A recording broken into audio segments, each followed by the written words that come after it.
Aujourd'hui, nous vous proposons un moment de recueillement, un instant d'hommage à 11 grandes personnalités françaises qui nous ont quittés en mai 2025.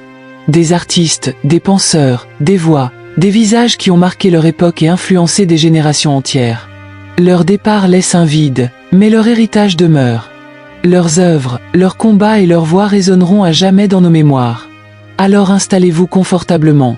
Plongeons ensemble dans le récit de leur vie et de leur impact. N'oubliez pas de vous abonner pour continuer à honorer ceux qui ont façonné notre monde et de laisser un commentaire pour partager votre souvenir de ces légendes. Célébrons ensemble leur mémoire. Jean Tibri. Jean Tibri est né le 30 janvier 1935 à Paris, dans le 5e arrondissement. Issu d'une famille corse, il grandit dans un environnement où la politique et l'engagement civique occupent une place centrale.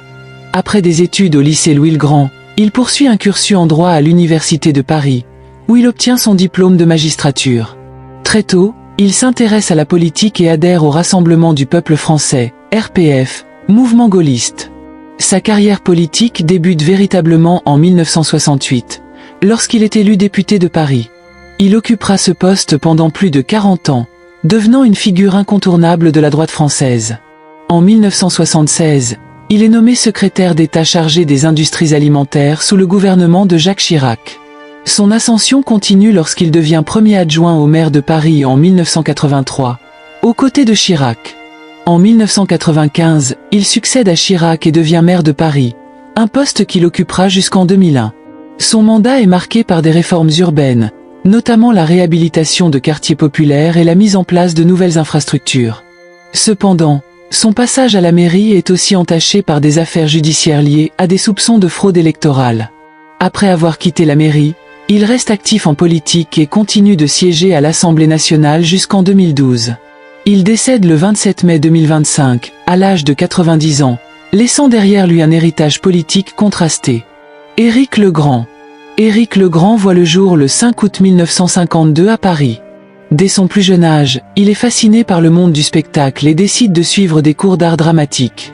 Il intègre le Conservatoire national supérieur d'art dramatique, où il affine son talent d'acteur. Sa carrière prend un tournant décisif en 1978, lorsqu'il commence à travailler dans le doublage. Il devient rapidement une voix incontournable du cinéma et de la télévision. Parmi ses rôles les plus célèbres, on retrouve Vegeta dans Dragon Ball Z et Seiya dans Saint Seiya. Il prête également sa voix à de nombreux acteurs américains, dont Owen Wilson, John Slattery et Billy Zane. En parallèle, Éric Legrand travaille comme directeur artistique, supervisant le doublage de nombreuses productions. Son professionnalisme et son talent lui valent une reconnaissance unanime dans le milieu du doublage. Il décède le 22 mai 2025, à l'âge de 72 ans, laissant derrière lui une empreinte indélébile dans l'univers du doublage français. Christophe Clément. Christophe Clément naît le 1er novembre 1965 à Paris. Issu d'une famille passionnée par les courses hippiques, il baigne dès son enfance dans cet univers. Son père, Miguel Clément, était un entraîneur réputé, et son frère, Nicolas Clément, a remporté le prix de l'Arc de Triomphe en 1990. Après des études en économie à Assas, Christophe Clément décide de suivre les traces familiales et part aux États-Unis pour travailler dans des écuries prestigieuses. Il collabore avec TaylorMade Farm et Shug MC Goguet, puis devient l'assistant de Luca Cumani en Angleterre. En 1991, il s'installe aux États-Unis et fonde sa propre écurie. Il entraîne certains des plus grands champions de course, notamment Tonaliste, vainqueur des Belmont Stakes en 2014, et Gio Ponti, cheval de l'année en 2009. Son palmarès impressionnant fait de lui l'un des entraîneurs les plus respectés du monde hippique. Christophe Clément décède le 25 mai 2025, à l'âge de 59 ans, laissant derrière lui un héritage considérable dans le monde des courses de chevaux.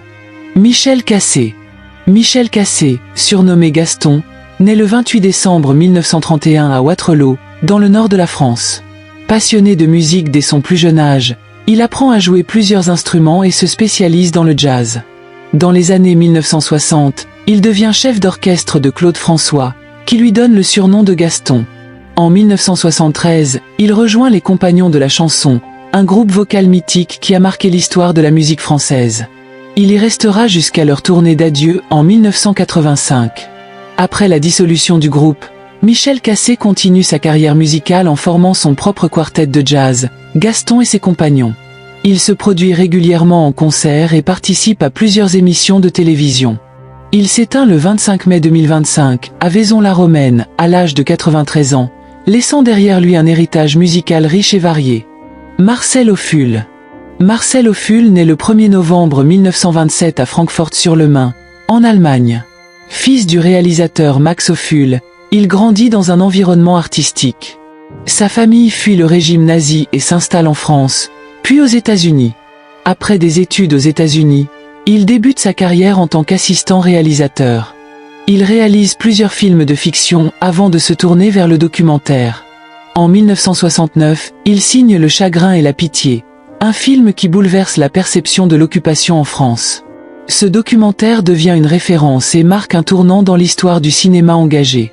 Par la suite, il réalise plusieurs documentaires marquants, dont Hôtel Terminus en 1988, sur Klaus Barbie, et Veillée d'armes en 1994, sur le journalisme en temps de guerre. Son travail est salué pour sa rigueur et son engagement politique. Marcel Ophuls décède le 24 mai 2025, à Luc de Béarn, à l'âge de 97 ans, laissant derrière lui une œuvre cinématographique majeure.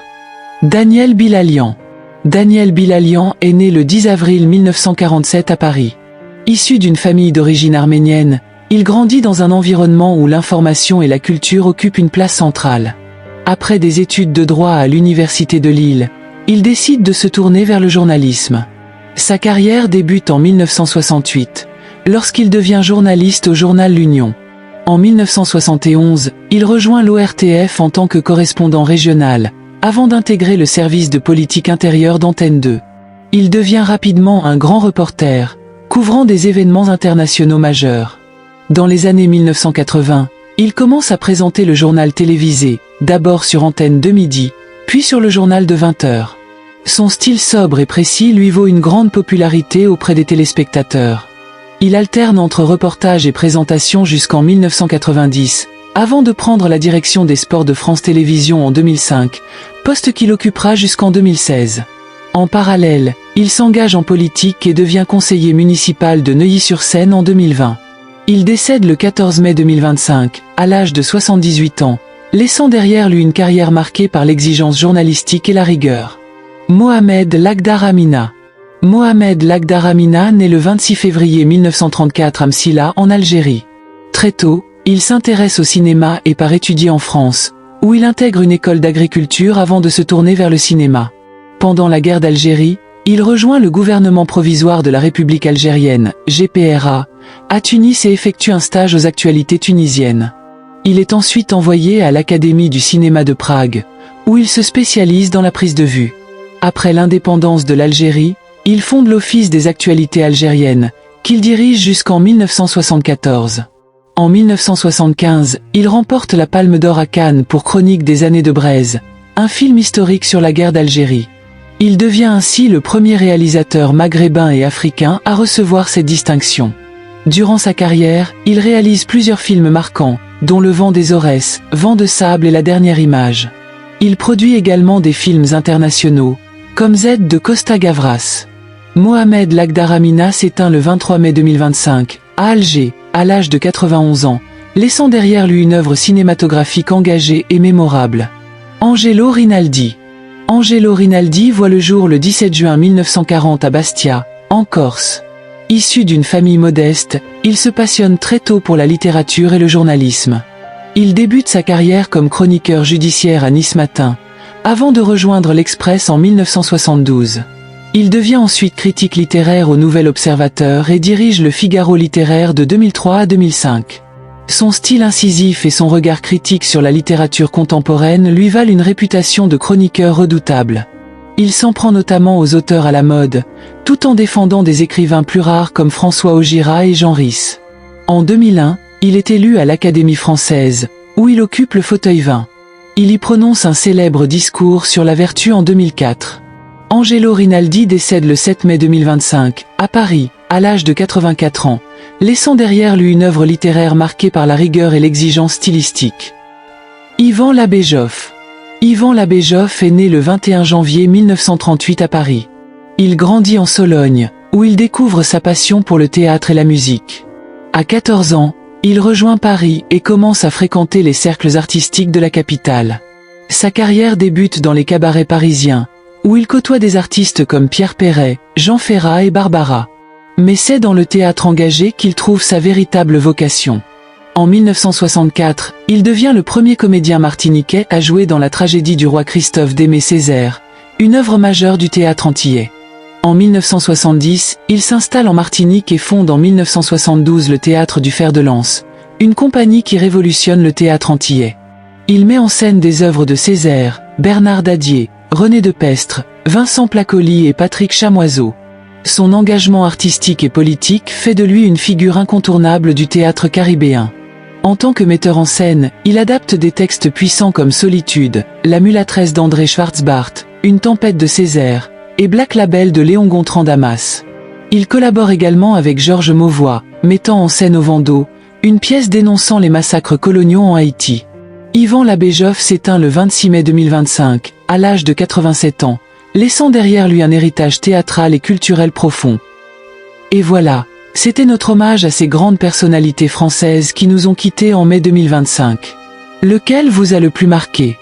Dites-le nous en commentaire. N'oubliez pas de vous abonner à la chaîne pour ne rien rater de nos prochaines vidéos et de liker pour soutenir notre travail. Merci à tous d'avoir regardé, et on se retrouve très bientôt.